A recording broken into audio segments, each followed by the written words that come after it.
Let's get into Anheuser Busch Inbev, which is the world's largest brewing company. The company produces, markets, distributes, and sells a portfolio of approximately 200 beer brands, including Budweiser, Stella Artois, and Beck's. Yep, those are the big ones in their portfolio. Remember, where this company comes from is Brazilian private equity driven group, which started with Brahma there, bought InBev, and then bought Anheuser Busch. So it is, in fact, about 30% larger than SAB Miller, and it is the company which has got the backing of the corporate debt markets to make this enormous $100 billion plus bid to buy out SAB Miller. Right, so let's move on to market cap here. We're at $185.5 billion.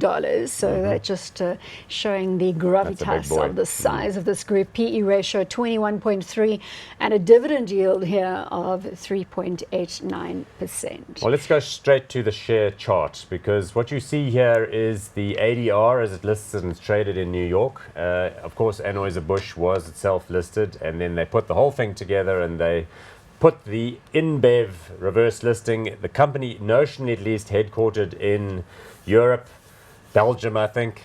And there you can see how Do people believe that Anheuser Busch is overpaying for SAB Miller? Look, I think it probably is, because they had to push it right up to that 44 pound a share buyout bid level. And the danger there is that on the grounds of having overpaid, you now have to raise even more debt, so the resultant entity is going to have quite a high debt burden. Although they have cleverly reduced that a little bit by doing the scrip-based deal with the Altria and the Santo Domingo family. But that's a done deal. Nothing can stand in the way of this deal now, Paul. Well, is that the reality? It's not entirely done, because remember, what has to happen now is all the corporate resolutions need to be done. The board of SAB Miller is supporting the deal, and then they're going to have to put the deal to a lot of regulatory authorities. And there's going to be a real concern that in a couple of markets, Australia, China, and the US, that they may be forced to do disposals.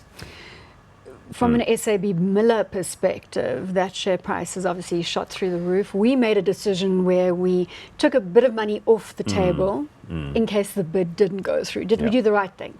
Well, in hindsight, I would have preferred to keep them all, but, you know, that's the way the mob flops. Sometimes it happens that way. It did look for a long time as though they may not buy the deal.